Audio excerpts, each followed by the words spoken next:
चलिए आज आपको अपने शिलोंग वाले प्रोजेक्ट के बारे में कुछ बताते हैं।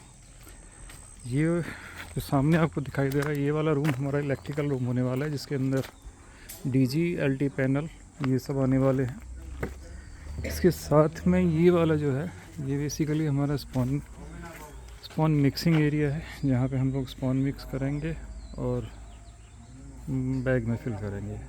उससे आगे जो आप देख रहे हैं, ये बेसिकली यहाँ पे 2 रूम हैं जो स्टाफ के लिए बनाए जा रहे हैं, जिनमें ग्रोस वगैरह की यहाँ पे सारी फैसिलिटी रहेगी। ये जो वॉल आप देख रहे हैं, ये बेसिकली कंपोस्टिंग वॉल है, जो आपके स्पॉनिंग एरिया को और मिक्सिंग एरिया को सेपरेट कर रही है।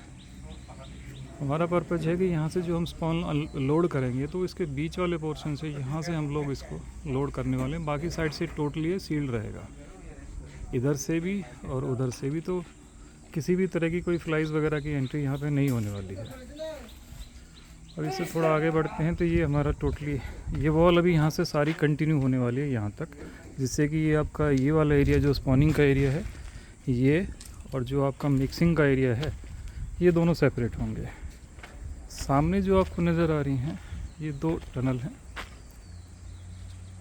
और इसके साथ में जो आपको नज़र आ रहा है, ये हमारा फ़िलहाल प्लानिंग में है एक फ्यूचर टनल के लिए, लेकिन इसको हम लोग अभी जिप्सम स्टोरेज के लिए यूज़ करने वाले हैं। यहाँ पे अभी जिप्सम स्टोर करेंगे। इसके साथ में हमारे जो हैं ये बंकर हैं, एक बंकर ये है, दूसरा ये है और तीसरा वो है। और ये हमारा जो टोटल अभी रहने वाला है, ये सारा मिक्सिंग एरिया है, और यहीं पे मिक्स करने के बाद हम लोग पाइलिंग एक साथ यहाँ पे पाइलिंग करेंगे, और दूसरी साइड ये वाला पोर्शन जो रहेगा, यहाँ पे सारी मिक्सिंग और वाटरिंग वगैरह सब कुछ प्रीवेटिंग मिक्सिंग यहाँ पे होने वाली है। इससे थोड़ा आगे चलेंगे तो वहाँ पे जो हमारा प्रीवेटिंग के टाइम पे वाटर जो निकलेगा, वो सारा हम कलेक्शन कर रहे हैं इधर। हमारे पास यहाँ पे कुछ आरसीसी के प्री कास्टेड रिंग टाइप में अवेलेबल थे साइट पे, तो हमने वही यूज़ किए हैं यहाँ पे सारा वाटर अपना स्टोर करने के लिए। अलग से कोई टैंक वगैरह बनाने के लिए हमने प्लान नहीं किया, हमने इसी को यूज़ किया। ये सारे हमने एक दूसरे की सीरीज़ में कलेक्ट कर दिए हैं, एक दूसरे से ये कनेक्टेड हैं सब। ये टोटल यहाँ पे 2.5 लीटर KL का एक रिंग है, जिसके अंदर तो टोटल यहाँ पे 5 के अंदर हमारा 12,500 लीटर के आसपास स्टोरेज होने वाला है। ये हमारा कॉन्ट्रैक्टर है आनी। यहाँ से आप देखेंगे ये सारी जो पाइपिंग आ रही है, ये सब पाइपिंग आ रही है आपकी टनल और बंकर वगैरह से, जो आपका जहाँ से आपका एक्सेस मॉइस्चर जस्ट कंडेंस होके जो यहाँ से निकलेगा, यहाँ से फिर सीधा हम लोग उसको कलेक्ट करने वाले हैं उन्हीं टैंक के थ्रू, और इसको रीयूज़ करेंगे। ये वाला है हमारा कलेक्शन का, जो प्री वेटिंग के लिए वहाँ से यूज़ होगा। एक्सेस वाटर जो भी है सारा यहाँ पे ड्रेन करेंगे। ये अभी वॉल यहाँ पे कंस्ट्रक्ट होनी है, इसके नीचे इसमें जो है 2-3 पॉइंट रहेंगे, जहाँ से एक इस ड्रेन के अंदर से ये पानी आएगा, सारा यहाँ कलेक्ट होके फिर यहाँ से इस पाइप के थ्रू सारा वहाँ पे कलेक्ट होगा। तो साइट पे अवेलेबल थे, तो हमने फिर वही प्रीकास्ट रिंग ही सारे ही यूज़ कर लिए, अलग से कोई टैंक बनाने की हमें ज़रूरत नहीं पड़ी है। अब उसमें चलते, कल हम लोग यहाँ पे जितने भी बंकर और ये टनल हैं, इन सब का जो एरिएशन सिस्टम है, बंकर हेडर ब्लोअर वगैरह, वो सारा कल इंस्टॉल करेंगे, जिसका मैं आपको कल एक छोटा सा वीडियो और डालूँगा। अभी चलते हैं ड्राइंग रूम की तरफ। तो यहाँ पे हम लोग जो प्लान कर रहे हैं, बेसिकली उसके अंदर एक रूम है जो स्पॉनिंग रूम की तरह यूज़ करने वाले, उसके अंदर हम 2 लॉट की प्लानिंग है। मतलब टोटल उसमें हमारे यहाँ जो कंपोस्ट आएगा एक रूम में, वो 18 टन के आसपास आने वाला है, 1800 बैग की कैपेसिटी है। तो यहाँ पे जो स्पॉनिंग रूम हम बना रहे हैं, उसमें टोटल 3600 बैग की कैपेसिटी हम लेके चल रहे हैं। वीकली इसके अंदर हम लोग फिलिंग करेंगे। तो वीकली फिलिंग करने पे क्या होगा कि जब नेक्स्ट वीक पे आप पहुँचेंगे, तो पहले वाला जो लॉट होगा वो ऑलमोस्ट कंप्लीट आपका स्पॉनिंग में चला जाएगा। फिर उसको वहाँ से शिफ्ट करके हम लोग ग्रोइंग रूम में यूज़ करेंगे, और साथ के साथ ही उस पर केसिंग डालेंगे। तो यहाँ पर्पज़ ये है कि हमें यहाँ पे ज़्यादा से ज़्यादा लॉट के लिए हम लोग यहाँ पे प्लान कर रहे हैं। तो यहाँ पे जो 14 डेज़ का स्पॉनिंग पीरियड है, वो हम लोग यहाँ पे इस स्पॉनिंग रूम में अलग से ले रहे हैं। उसके बाद कंपोस्ट जब स्पॉन हो जाएगा, मिक्स हो जाएगा, मतलब स्पॉन रन कंप्लीट होगा, यहाँ पे उसको हम लोग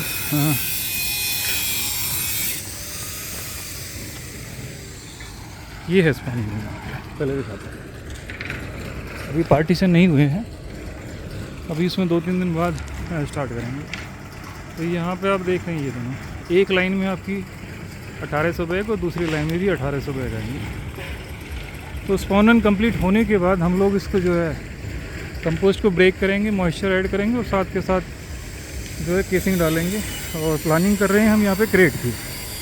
एक क्रेट के अंदर अप्रॉक्सीमेट 20 kg के आसपास कंपोस्ट हम लोग यहाँ पे यूज़ करेंगे। ये जितने भी आप रैक देख रहे हैं ये सारे प्री असेंबल्ड रैक हैं। हमने यहाँ पे सिर्फ नट बोल्ट से इनको असेंबल किया हुआ है। ये सारा हमने वहाँ अपने वर्कशॉप में ही रेडी किया था। यहाँ आने के बाद एक तो टाइम बच गया और दूसरा यहाँ की जो कंडीशंस हैं, ये शिलोंग के अंदर सबसे बड़ा प्रॉब्लम क्या है कि यहाँ पे बारिश का कोई पता नहीं। अभी सोच रहे हैं अगले मिनट ही फिर बारिश हो जाए तो पता नहीं चलता। तो इसलिए हमें यहाँ पे साइट पे काम करने में बड़ी दिक्कत थी, तो सारी प्लानिंग हमें इन हाउस ही करनी पड़ी थी। ये जो आप देख रहे हैं ये गैलरी है। इस गैलरी के इधर से हमारा गैलरी की एंट्री है और एंट्री के साथ ही हमारा यहाँ पे डीबी पैनल रहेगा, ये जो सारे रूम्स को सप्लाई करेगा।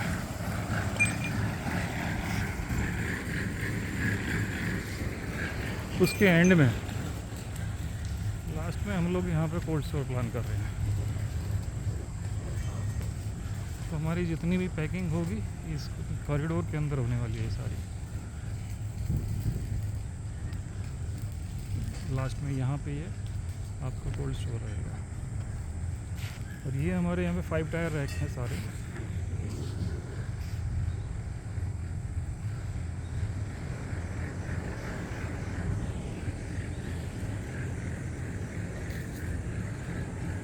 बीच में हम लोग इसमें जो जाली डालने की प्लानिंग थी वो हमारी पूरी पहले से ही फैब्रिकेटेड जाली है। ये 8 mm के राउंड बार के अंदर इसको हम लोग जो है अभी प्लानिंग कर रहे हैं इपॉक्सी पेंट से, एंटी रस्ट प्रूफ पेंटिंग के लिए। क्योंकि यहाँ पे प्रॉब्लम ये है कि सॉइल है यहाँ पे बहुत ज़्यादा एसिडिक और रेनी वाटर की pH भी ऑलमोस्ट 5 के आसपास है। तो रस्टिंग यहाँ पे बहुत बड़ा कंसर्न है।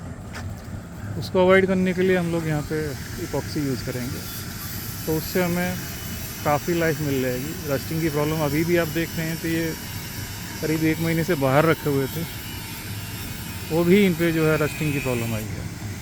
बट जो यहाँ रूम के अंदर जो हम लोग यूज़ करेंगे पानी वगैरह, स्प्रे वगैरह वॉशिंग के लिए, उसको हम लोग पहले pH इंक्रीज़ करेंगे जिससे कि यहाँ पे रस्टिंग रूम के अंदर और ज़्यादा ना हो। क्योंकि 5 pH पे जो है रस्टिंग की प्रॉब्लम बहुत ज़्यादा रहने वाली है। तो यहाँ पे पानी की pH जो हम लोग न्यूट्रल करके तब उसको वाटरिंग में यूज़ करेंगे और वही जो है क्लीनिंग में यूज़ करेंगे। अभी जो हमारे पास पानी आ रहा है वो उधर पहाड़ से आ रहा है और सामने आप जो देख रहे हैं वही रिंग, ये बेसिकली यहाँ पे स्टोरेज के लिए ही है, जहाँ पे वो पूरा पानी ऊपर से आता है और यहीं इन पे स्टोर हो जाता है। कंपोस्ट के अंदर भी यही यूज़ करेंगे, लेकिन हमें बड़ी प्रॉब्लम होने वाली है कि यहाँ पे pH जो है पानी का बहुत कम है, 4.5 के आसपास ही है। तो अभी देखते हैं किस तरह से प्लान करते हैं। pH इंक्रीज़ करेंगे, उसके साथ माइक्रोब यूज़ करने वाले हैं क्योंकि माइक्रोवेल एक्टिविटी यहाँ पे बहुत स्लो है। क्योंकि इन्वायरमेंट जो देख रहे हैं आप सारा कुछ अलग ही टाइप का इन्वायरमेंट है। थ्रू आउट ईयर यहाँ पे जो मिनिमम ह्यूमिडिटी है वो 60% से नीचे नहीं जाती है और टेम्परेचर यहाँ पे मैक्सिमम जाता है 29, रियरली 30 टच करता है, लेकिन 29 बहुत भी वो भी कम ही जाता है।